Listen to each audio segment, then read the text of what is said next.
میرے بھائیو، اللہ کے نبی صلی اللہ علیہ وسلم نے ایک مرتبہ رات میں قرآن کی تلاوت کی۔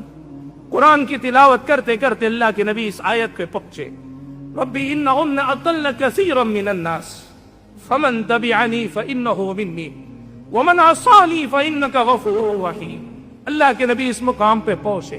ابراہیم علیہ السلام اللہ سے دعا کر رہے ہیں، اے اللہ تعالیٰ، ان بتوں نے بہت ساروں کو گمراہ کیا، ان بتوں نے بہت سارے لوگوں کا ایمان لوٹ کیا، ان بتوں نے بہت سارے لوگوں کو برباد کر دیا۔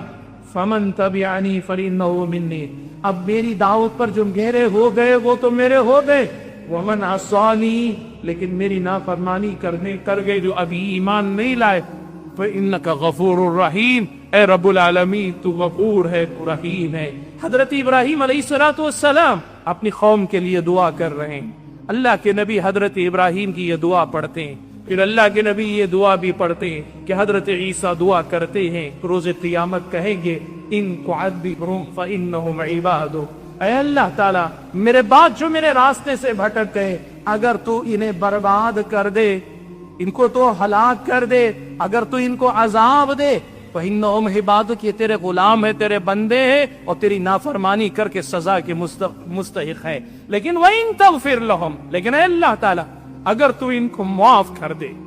فإنک انت العزیز الحکیم۔ سبحان اللہ، انبیاء بڑے مشفق ہوتے ہیں، انبیاء اپنی امتوں کے بڑے حریص ہوتے ہیں۔ حضرت عیسیٰ علیہ السلام کی یہ دعا بھی اللہ کے نبی نے پڑھی، اللہ کے نبی نے جب یہ دونوں پڑھی، اللہ کے نبی رونے لگے، کہنے لگے امتی امتی امتی امتی، اے رب العالمین میری امت کا کیا ہوگا، میری امت کا کیا ہوگا۔ اللہ کے نبی صلی اللہ علیہ وسلم کے پاس اللہ تعالیٰ نے حضرت جبرائیل امین کو بھیجا کہ جاؤ اے جبرائیل امین، محمد سے پوچھو کون سی چیز انہیں پریشان کر رہی ہے۔ اللہ کے نبی کو حالانکہ اللہ کو معلوم ہے، اللہ نے حضرت جبرائیل کو بھیجا، جبرائیل علیہ السلام آئے، آ کر پوچھا تو کہا میں اپنی امت کو لے کر پریشان ہوں۔ یہ انبیاء اپنی امتوں کے لیے دعا کر رہے ہیں، مجھے میری امت کی فکر ہے کہ میری امت کا انجام کیا ہوگا۔ حاضرین گرامی قدر، پیارے نبی صلی اللہ علیہ وسلم نے جب سارا ماجرا سنایا